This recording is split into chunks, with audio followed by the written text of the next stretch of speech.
கல்வி. கற்க கசடு அற கற்பவை கற்றபின் நிற்க அதற்குத் தக. கற்கத் தகுந்த நூல்களை குற்றமறக் கற்க வேண்டும். அவ்வாறு கற்ற பிறகு கற்ற கல்விக்குத் தக்கவாறு நெறியில் நிற்க வேண்டும்.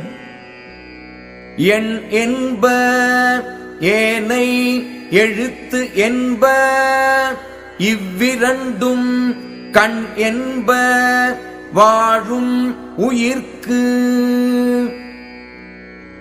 எண் என்று சொல்லப்படுவன, எழுத்து என்று சொல்லப்படுவன ஆகிய இருவகை கலைகளையும் வாழும் மக்களுக்கு கண்கள் என்று கூறுவர். கண் உடையர் என்பவர் கற்றோர் முகத்து இரண்டு புண் உடையர் கல்லாதவர். கண்ணுடையவர் என்று உயர்வாக கூறப்படுகின்றவர் கற்றவரே. கல்லாதவர் முகத்தில் இரண்டு புண் உடையவர் ஆவர். உவப்பத் தலை கூடி உள்ள பிரிதல் அனைத்தே புலவர் தொழில். மகிழும்படியாக கூடி பழகி இனி இவரை எப்போது காண்போம் என்று வருந்தி நினைக்கும்படியாக பிரிதல் புலவரின் தொழிலாகும். உடையார் முன் இல்லார் போல் ஏக்கற்றும் கற்றார் கடையரே கல்லாதவர். செல்வர் முன் வறியவர் நிற்பது போல் கற்றவர் முன் ஏங்கித் தாழ்ந்து நின்றும் கல்வி கற்றவரே உயர்ந்தவர், கல்லாதவர் இழிந்தவர். தொட்டனைத்து ஊரும் மணற்கேணி மாந்தர்க்கு கற்றனைத்து ஊரும் அறிவு. மணலில் உள்ள கேணியில் தோண்டிய அளவிற்கு நீர் ஊறும். அதுபோல் மக்களுக்கு கற்ற கல்வியின் அளவிற்கு அறிவு ஊறும்.